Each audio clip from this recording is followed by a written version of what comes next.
Row after row of black caps fill the Southern New Hampshire University auditorium. I scan the faces of proud families clutching bouquets, balloons bobbing against the ceiling, phones raised high to capture every precious moment. 3 empty seats mock me from the 4th row reserved, but abandoned.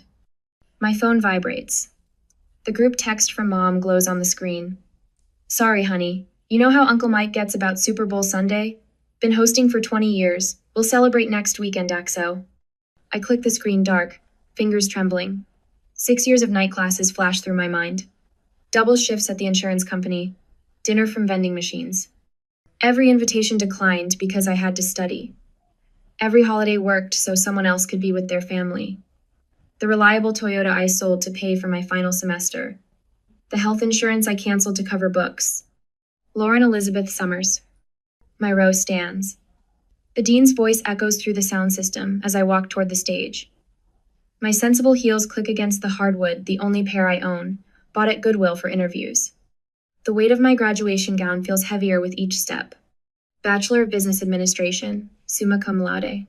The dean's smile is warm as she hands me my diploma. I force my lips to curve upward, but my eyes keep drifting to those empty seats. The paper in my hands represents thousands of hours of sacrifice. Endless nights hunched over textbooks while my family hosted neighborhood parties downstairs, telling me to study in my room because you're the one who wanted this degree so badly. My chest tightens as I return to my seat. The ceremony continues, but I barely register the remaining names. My phone buzzes again. Dad this time. We'll catch the next one. The next one. Like, I'm going to spend another 6 years earning another degree just so they can skip that graduation too. Just like they skipped my community college graduation 3 years ago. Car trouble, they said. But Facebook showed them at my brother Jack's Super Bowl party, Mom proudly displaying her 7-layer dip, Dad wearing his lucky jersey. The same brother who borrowed $3,000 for rent last year. I found out through his Instagram story him waving Super Bowl tickets, caption reading, "Sometimes you gotta treat yourself." The dean's closing remarks fade into background noise. All I can hear is the echo of conversations that should have warned me. Lauren, honey, you're so good with money. Your father just needs a little help with the mortgage. Come on, sis, what's family for if we can't help each other out? You're not using your savings for anything important right now anyway. The ceremony ends. Families flood the aisles, wrapping graduates in tearful embraces. I stand alone in my wrinkled gown, the February wind whipping through the open doors of the auditorium. My diploma case feels like ice in my hands. I dial Mom's number, stepping into the cold parking lot. My eyes blur as I listen to the ring, watching happy families stream past with armfuls of flowers. Oh, Lauren, how was it, sweetie? Mom's voice carries the artificial brightness she uses when she knows she's done something wrong. In the background, I hear the clinking of dishes, the rumble of crowd noise, the sportscaster's voice announcing the pre-game show. How was it? My voice cracks. How was walking across that stage knowing nobody who claims to love me bothered to show up? Now, honey, you know it's tradition. Uncle Mike's been hosting for 20 years. I spent 6 years earning this degree, Mom. 6 years. Don't be dramatic. The sympathy in her voice vanishes. It's just a piece of paper. You can show it to us next weekend. Dad's voice carries through the phone. Tell her we'll catch the next one. The next one. Like this moment could ever be recreated. Like 6 years of my life meant nothing more than a minor scheduling conflict. I stand in the February cold, tears freezing on my cheeks, and finally see the truth I've been avoiding. They never saw me. They only saw what I could do for them. The reliable daughter. The human ATM. The one who would sacrifice everything to keep them happy while they gave nothing in return. My fingers move across the phone screen, pulling up the airline app I downloaded months ago but never had the courage to use. A one-way ticket to Colorado appears. The Vail Mountain Lodge spa package I've dreamed about but always dismissed as selfish. One click. My first truly selfish act in years. The confirmation email arrives as I walk to my car, diploma clutched against my chest like a shield. Behind me, the last families exit the auditorium, their laughter and celebration fading into the winter air. Would you have forgiven your family for missing the biggest day of your life? I already know my answer. With these thoughts, I went home and started preparing for my upcoming trip. Now, a week later, the hot stones trace a path along my spine, each point of warmth melting 6 years of tension. My first real massage. A gift to myself that would have bought 3 textbooks last semester. My phone vibrates against the wooden table beside me. Again. The 13th time in 2 hours. Would you like me to put that in airplane mode for you? The masseuse's voice floats through lavender-scented air. Her hands never stop their gentle pressure. No, the word catches in my throat. I need to know. Need to know what fresh disaster my family creates while I hide in this mountain sanctuary. Need to see how they spin my disappearance. Need proof I made the right choice. The stones shift to my shoulders. My phone buzzes again. Tara's text breaks through the barrage of family messages. Check Facebook when you can. You need to see this. The massage ends too soon. I wrap myself in the plush robe provided by Vale Mountain Lodge, hands shaking as I unlock my phone. 3 voicemails, 14 texts. 1 email with the subject line, "Your mother is crying." I start with Mom's voicemail. "Lauren, honey, I hate to ask, but we're a little short this month. Just need $500 for groceries. You know how prices are these days." Dad's message follows. "Princess, remember that loan I mentioned? The bank needs a co-signer, nothing to worry about, just a formality, call me back." Jack's voice drips with familiar manipulation. "Sis, you'll never believe what happened. Lost my wallet at Uncle Mike's. Need to borrow some cash until payday. Don't tell Mom and Dad, okay?" My finger hovers over Tara's message. The robe suddenly feels too warm, too confining. I open Facebook. The first post punches the air from my lungs. Mom's perfect 7-layer dip arranged on Uncle Mike's coffee table. Another successful Super Bowl spread. 20 years of tradition. The timestamp matches my graduation ceremony. Jack's post follows. Put $5K on the Chiefs. Who's with me? Posted an hour after texting me about his lost wallet. Comments flood the photos. Relatives praising Mom's cooking. Friends congratulating Jack on his bet. Dad sharing links to next year's Super Bowl packages. Not one mention of my graduation. Tara's message blinks. "There's more. Check your credit report." The spa's Wi-Fi crawls as I log into Credit Karma. Unauthorized inquiries litter my report like cigarette burns. Chase, American Express, 3 different store cards, all within the past month. My phone rings. Mom's number. "Have you thought about that grocery money, honey? Times are tight." The stones from my massage sit in a heated basket nearby. I imagine hurling them through the window, watching the perfect Colorado snow shatter like my illusions. "Lauren, are you there? Times aren't tight enough to skip betting on the Super Bowl, are they?" Silence crackles through the connection. Then, "Jack shouldn't have posted that. He's just excited." Stop. My voice sounds foreign, stretched tight across fury and grief. "I saw the pictures, Mom. While I walked across that stage alone, you were arranging dip on Uncle Mike's coffee table. Now, Lauren, family helps family. That's what we do." Family helps family. The laugh tears my throat. Is that why there are credit inquiries I never authorized on my report? The silence stretches longer this time. In the background, I hear Dad's voice. "Is that Lauren? Tell her about the loan." "Don't you dare." The words slice through Mom's excuses. "Don't you dare ask me for one more thing." My finger finds the block button as Dad's voice rises. The screen goes dark. Relief floods my system, chased immediately by crushing guilt. Good daughters don't block their parents. Good daughters don't run away to luxury spas while their families need help. My phone lights up with Tara's call. I talk to my cousin Sarah. She's a lawyer, specializes in identity theft. She says you need to file a police report immediately. I can't do that to them. The words come automatically, programming too deep to override. They're family. Honey, family doesn't steal your identity. Family doesn't miss your graduation for a football game. Family doesn't. A knock interrupts. The spa concierge stands in my doorway, concern etched across her features. "Miss Summers? We've upgraded you to our Mountain View suite. No charge." I didn't ask for. "You're not the first person I've seen make these calls." She steps inside, closing the door softly. "My mother emptied my accounts the day I graduated college. Said I owed her for raising me." The tears finally break free. She hands me a tissue, then another. "The suite has a better security system," she adds quietly. "And a private entrance." My phone vibrates. Another credit alert. They opened a Macy's card in my name yesterday. I pick up my phone, hands steady now. Tara? Give me Sarah's number, and the name of a good accountant. The mountain snow falls outside my window, each flake a promise of fresh starts, of boundaries sharp as February frost, of a life where love doesn't require sacrifice, a life where I'm finally free. My phone buzzes one last time before I block Jack's number. His message glows like a warning. You're selfish if you won't help Dad out, after everything they've done for you. Everything they've done for me. Like missing my graduation to watch football. Like stealing my identity while I earned my degree. Like teaching me that love means giving until you break. I text Tara back. I'm ready. Call Sarah. When does family loyalty become self-destruction?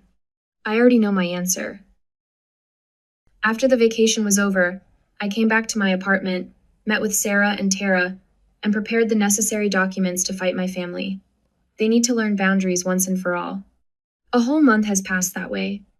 Now, on a Thursday night, the banging on my apartment door jolts me awake at 3 a.m. Through the peephole, Dad's red face fills my mind. Mom hovers behind him, wringing her hands in that way she does when she wants something. Jack leans against the hallway wall, arms crossed, watching the show. I step back from the door, phone already in hand. The landlord's number rings twice. Miss Thompson? I'm so sorry to bother you this late, but your family is here claiming they need emergency access to retrieve their property. My laugh comes out harsh. Their property? Everything I own I bought myself, with the money they borrowed and never paid back. Should I call the police? I watch Dad pound the door again. The wood frame shudders.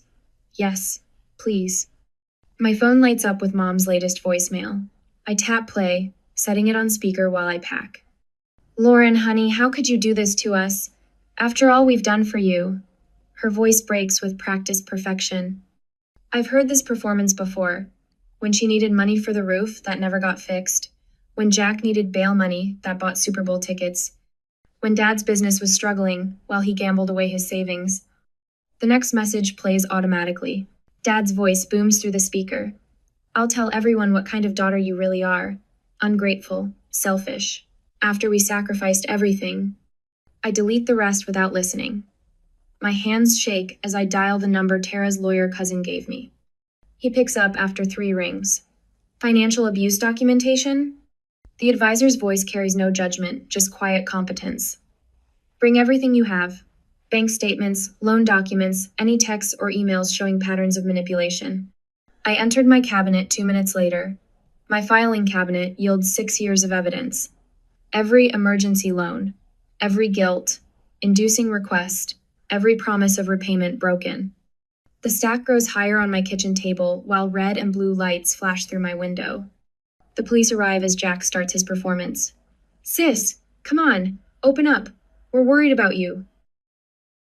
Their voices fade as officers escort them away. I sink into my chair, surrounded by papers that tell the story of my family's betrayal in cold, hard numbers. But I won't give up. I rearrange the documents and put them into a bag. They are proof of what my family has done to me all these years. I was ready to meet my lawyer early in the morning. Morning brings clarity and steel into my spine. The lawyer's office smells of leather and authority. My documentation spreads across his mahogany desk like battle plans. Identity theft. He taps the credit report showing cards opened in my name. Unauthorized loans. Financial coercion. Each term lands like a hammer, nailing down the coffin of my family's manipulation. The email he helps me craft takes 10 minutes to write and a lifetime of courage to send. Any further contact will go through my attorney. Attempts to contact me directly will be documented as harassment. I expect silence. Instead, my laptop screen fills with their faces, a video call I shouldn't answer but do. One last time. Dad's mask slips instantly. You owe us. We raised you. Raised me? The words taste like vinegar. You raised me to be your personal bank, your safety net, your get-out-of-jail-free card. Jack's face reddens. You think you're better than us now, with your fancy degree and your... Better? No, just awake. Mom's tears start right on cue. When they don't work, her expression hardens. We're your family. Family helps family. Family doesn't steal identities. Family doesn't open credit cards in their daughter's name. Family shows up for graduation. The screen goes black. After the meeting, I went straight back to my office for further preparations. The same day, the atmosphere at my office feels different, safer. Messages of support flood my phone. Tara's flight confirmation to help me move. An offer of temporary housing in Portland from the spa retreat owner who witnessed my breakdown. The Portland job offer arrives that afternoon. 6 figures, signing bonus. A fresh start 3,000 miles away. My hands steady as I download the credit freeze forms. The cease and desist letter goes out certified mail. Each signature feels like breaking a chain. I stand at my office window, watching the sunlight paint the sky in colors of possibility. For the first time in my life, the weight of family obligation lifts from my shoulders. The air tastes different, lighter, sweeter. My phone buzzes. Unknown number. I silence it without checking. Next to me, on the desk, Portland contracts wait for my signature. Behind me, the wall calendar shows the end of March marked with red X's, counting down the days until my new life begins. The question echoes in my mind as I sign my name. How much is your peace of mind worth? Everything, it turns out, everything. 2 weeks later, I am moving out. The cardboard box scrapes against my apartment floor as I slide it toward the door. My entire life in Hartford fits into 12 boxes, each labeled in precise black Sharpie. The movers arrive in 20 minutes. My phone hasn't rung in 3 days, the longest silence from my family since I blocked their numbers. I touch the diploma hanging on my wall, tracing the gold embossing one last time before wrapping it in bubble wrap. The frame cost 2 weeks of grocery money, but seeing my achievement properly displayed instead of stuffed in a drawer helped me sleep at night. A knock at the door sends my heart racing until I hear Tara's voice. Lauren? You decent? She stands in the hallway holding 2 paper coffee cups, her silver hair swept into her signature messy bun. Brought you real coffee. None of that vending machine sludge you usually drink. You're a lifesaver. The rich aroma of French roast fills my nostrils as I take a sip. The movers come at 9. I know. Tara sets her cup down and surveys my apartment. You really did it. You're really leaving. Portland's waiting. The words still feel strange on my tongue.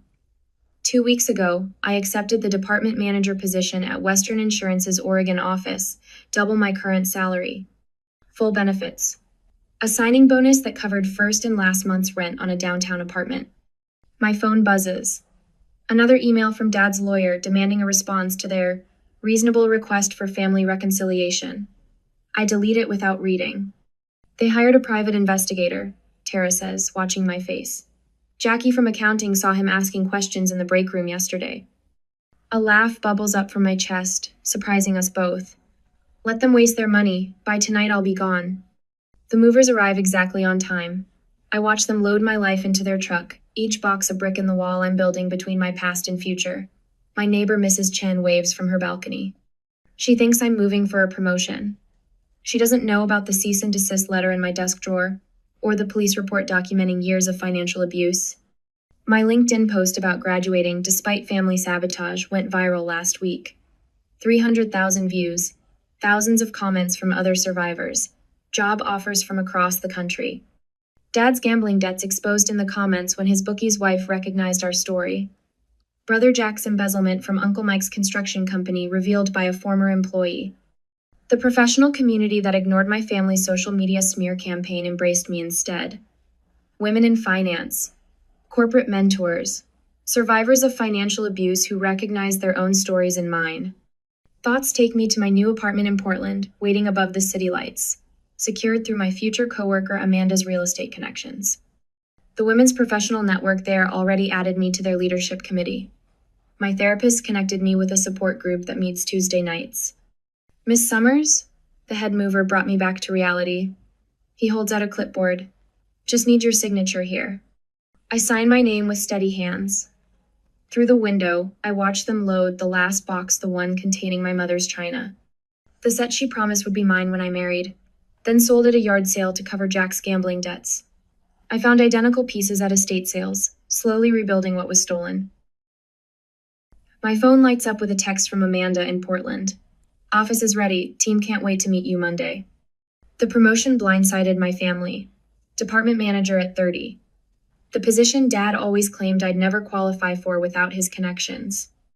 The job Jack expected would be his once he put in his time.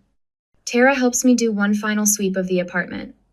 Under the sink, I find Jack's old baseball trophy, one he threw at my door the night I refused to co-sign his car loan. The glass vase shattered, leaving the golden player eternally pitching to no one. Want to keep it? Tara asks. I drop it in the trash. The hollow thunk echoes through the empty apartment. My phone buzzes again. Uncle Mike's name appears the first family member to contact me directly since the restraining order. Lauren. His voice sounds older than I remember. I saw your post. About graduation day. About the Super Bowl. Uncle Mike. 20 years I hosted that party. 20 years your father used my house to place bets with his bookie buddies. Your brother stealing from my company to cover his losses. He pauses. I'm shutting down the party. Permanently. And I'm pressing charges against Jack. Tears blur my vision as I thank him and end the call. Outside, the moving truck rumbles life. Ready? Tara holds out my coat. I take one last look at the apartment where I spent 6 years studying, dreaming, surviving. The mark on the wall where my diploma hung. The window where I watched so many sunrises, cramming for exams. I'm ready. The door clicks shut behind us. In my pocket, my phone vibrates with another blocked call from my mother. I silence it without looking. Tara drives me to the airport, hugging me tight at security. Show them what you're made of, boss lady. We part and I fly towards my new life. 6 hours later, I stand in my new apartment, watching Portland's lights twinkle through floor-to-ceiling windows. The moving truck arrives tomorrow. Tonight, I have only what fits in my suitcase me diploma, my laptop, and my future. My phone chimes with a calendar reminder. First therapy appointment next week. Dr. Richardson specializes in family trauma and financial abuse. She already helped me draft boundaries for my new life. No contact with family members who participated in financial exploitation. No lending money without a formal contract. No accepting guilt trips or emotional manipulation. No compromising my peace for others' comfort. A text from my new team lights up my phone. Welcome dinner tomorrow night. We're your Portland family now. Family. The word sits differently in my chest now. Lighter. Chosen instead of inherited. Built on respect instead of obligation. I unzip my suitcase and pull out my diploma. Tomorrow I'll hang it in my office, where everyone can see it, where no one will question my right to display it. Where success isn't a betrayal, and ambition isn't a sin. The city lights shimmer like stars fall into earth. Somewhere below, my new life waits. My peace, my power, my truth.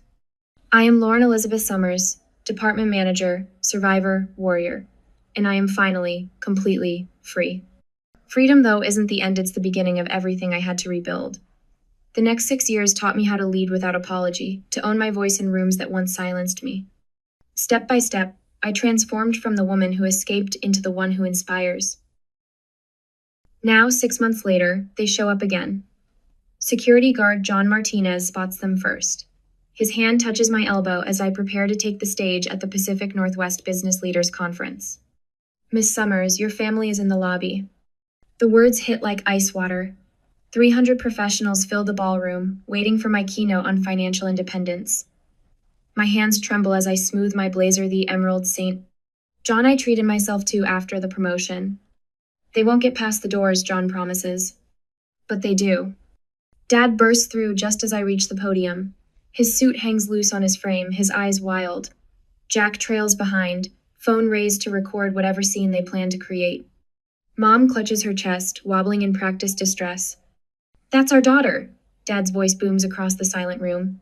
She abandoned us, left us to rot while she got rich. I grip the podium. The teleprompter blinks, waiting. 300 faces turn toward the commotion. Our Lauren, Mom wails, breaking her poor mother's heart. The audience murmurs. Phones emerge. My career flashes before my eyes, everything I've built in Portland crumbling under the weight of viral family drama. But something shifts inside me. Therapy. 2 promotions. A restraining order they apparently ignored. I am not that scared girl in the graduation parking lot anymore. Security. I say into the microphone, my voice steady. Please remove these people. They are in violation of a court order. Jack steps forward, phone still recording. We'll sue you for abandonment. For elder abuse, tell them how you left mom to suffer. A laugh bubbles up genuine, unexpected. Mom's 58, Jack. And those Instagram posts from her tennis tournament last week suggest she's suffering just fine. The audience titters. Mom drops her hand from her chest, face flushing. You ungrateful little... Dad lunges toward the stage. 4 security guards intercept him. The crowd gasps. Phones flash, but I don't flinch. Ladies and gentlemen, I say into the microphone, you're witnessing exactly why I'm passionate about financial independence. Sometimes the people who should protect you are the ones you need protection from. They drag my family out, Dad shouting about ungrateful children, Mom's theatrical sobs echoing. Jack's phone keeps recording until security confiscates it. The room falls silent. I take a deep breath, straighten my shoulders. My keynote today was going to be about investment strategies, but let's talk about something more important, how to recognize when love becomes a weapon. For the next hour, I tell them everything. The graduation betrayal, the stolen identity, the years of manipulation. The audience leans forward, spellbound. When I finish, they rise as one applause thundering through the ballroom. Margaret Chen from Penguin Random House catches me afterward. We need this story, she says, pressing her card into my hand. Full manuscript on my desk in 6 months? I just nod and go out of the conference room. But the show isn't over. That moment, Dad's latest attorney has 4th fidgets in the lobby. Miss Summers, perhaps we could discuss a settlement? I open my briefcase and show him my documents. Perhaps we should discuss the credit cards opened in my name, fraudulent loan applications, social security number theft. Color drains from the attorney's face as I lay out document after document. 6 years of evidence, bank statements, credit reports, forged signatures. I'll need to consult with my clients, he stammers. No need. A new voice joins us. Detective Sandra Morris holds up a warrant. Robert and Jack Summers, you're under arrest for identity theft and wire fraud. They lead my father and brother away in handcuffs. Mom crumples onto a bench, her performance finally reaching its finale. Lauren, please, she whispers. They didn't mean it. We can still be a family. I study her face the familiar lines, the manipulation behind her tears. For the first time, I feel nothing but pity. We stopped being a family the day you chose Super Bowl Sunday over my graduation. I just took time to accept it. My mother says nothing, follows them to the police while I go home to prepare for endless meetings and documents for the new clients. A whole week passes in a rash. However, the following Friday afternoon, I will meet my family in the courtroom. The judge will see you now, my lawyer announces. Inside the courtroom, justice arrives in black and white. The restraining order becomes permanent. Dad and Jack's charges multiply as evidence mounts. The judge's gavel echoes like freedom. Uncle Mike arrives as we exit the Super Bowl party host himself. His face is granite as he faces my mother. 20 years of hosting, he says, and you use my parties to cover up stealing from your own daughter? The family's done with you, Pat. All of us. Mom's mask cracks. Real tears now. But I don't stay to watch them fall. Outside, Portland's rain washes the courthouse steps. My phone buzzes with messages colleagues offering support. Margaret checking on the book deal. Tara sending heart emojis. A text from Uncle Mike. Proud of you, kiddo. Wish I'd known sooner. I click the phone dark, remembering another rainy day, another phone full of excuses. The frightened girl in the graduation parking lot feels like a stranger now. The courthouse doors open behind me. Detective Morris emerges with evidence boxes. You okay? She asks. I tilt my face to the rain. You know what? For the first time in my life, I really am. The investigation will take months. The headlines will fade. The book will find its audience, but none of that matters right now. I am Lauren Elizabeth Summers. I am free.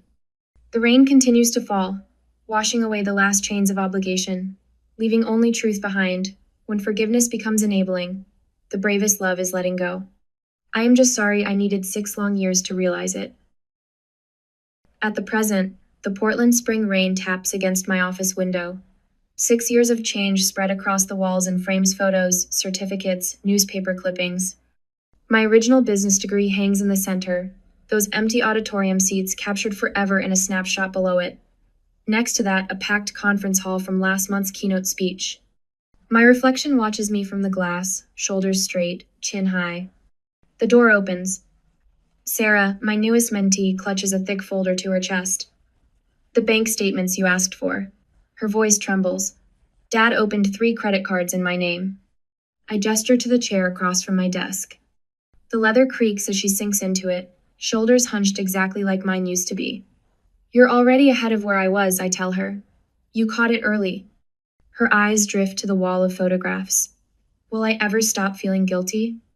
The question echoes through 6 years of therapy sessions. Dr. Patterson's voice comes back to me. Guilt is the ghost of expectations we never chose to carry. The guilt changes shape, I say. It becomes something else, something stronger. The intercom buzzes. Miss Summers, your 4 o'clock is here early. The scholarship committee? I smile at Sarah.